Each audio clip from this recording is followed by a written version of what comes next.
Alright, so now guys, we created a CV, and what if we want to make it live on Google?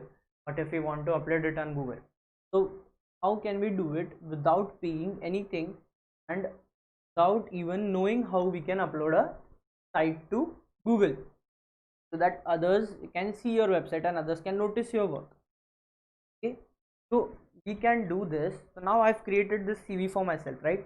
We use this h1 tag. We learned everything about this. Now last video we learned about tables, and I was talking about how to create a table for our skills section, so that our skills can look a lot better than it was before. Now you can see I've added table, then I've added a table row, and then this I've created a table cells, and then again I've done this for quite some time. Then I've added this work experience that I have. Then I have this one more page, that's contact me.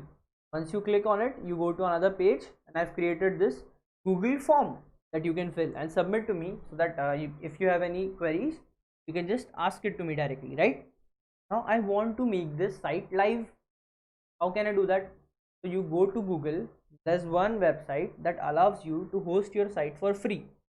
Okay, you go to GitHub, some might call it GitHub, hit enter.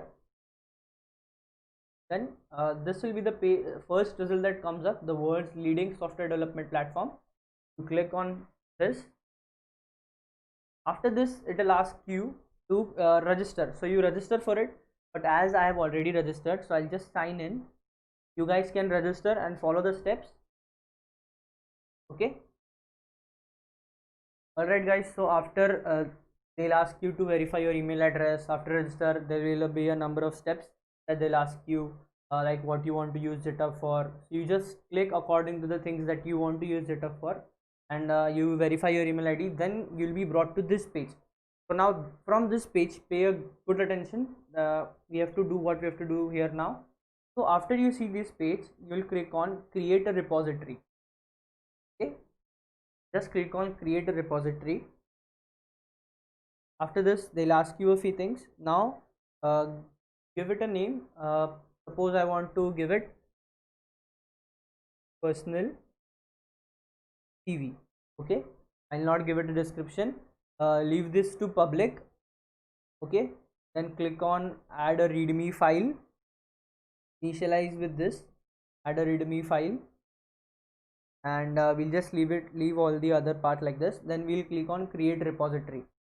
Okay, this way a repository will be created. A repository is nothing but it is a storage that where you can put all of your files that you have, and then it will combine all of the files. It's kind of like a folder. Repository is kind of like a folder where you put all of your code, and then it will compile it, and then it will be published online. Now we'll add our files here. We'll click on upload files option. Okay, we'll select it from our PC. We've already written this code, so we'll select it from our PC. We'll add the HTML file that we have. Okay, it's taking some time to load today.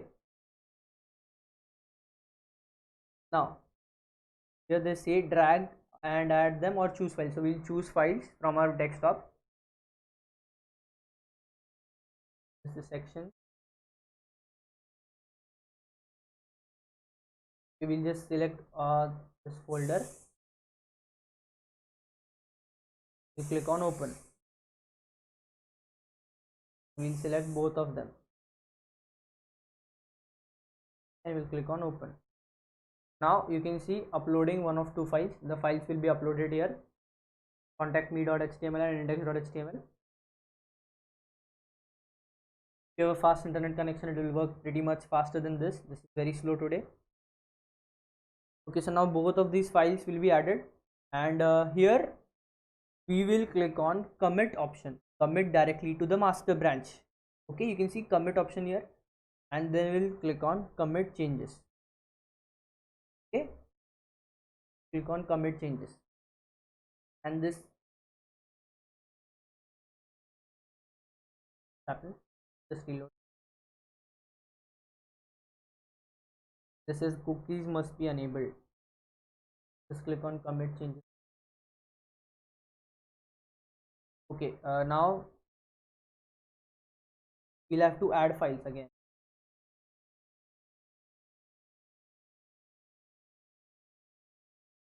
Let's add both of these files and it'll take some time to upload.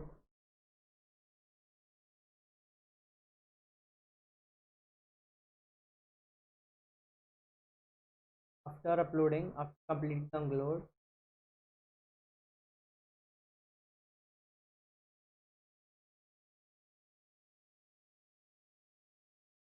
now our files are being processed. Due to slow internet connectivity, there's some errors now. Now we have 3 files. We have readme that was initialized self by GitHub. Then we have contactme.html and index.html. Now what you have to do is, you can see this settings option here. So go to settings, click on settings, then you'll see a whole place of settings here. You can see the repository name, you can see all of this. So go down to GitHub pages. You can see GitHub pages here, right? And in this, when you have a source, and when there's none, select the master branch here. Okay, when you see this one, select master branch and click on save. Once you save it, it will refresh again, and again when you go back to GitHub pages, you can see that your site is ready to be published. So this is the site, and hence once you click on this site, it will take you straight to the website that you have created. Now you can see that it's taken me this website that I have created, and I can use all the functions similarly the way I was using them before, right? So this is how you can host your website on github.io. But the only thing that drawback is that it will show github.io because you are uploading your site on GitHub, right? So if you want to practice, if you want to work with your sites before buying a domain, you can always use GitHub. You can always use GitHub to practice. You can see how your site looks, if there's any changes needed. So GitHub is a free platform, you can always use this.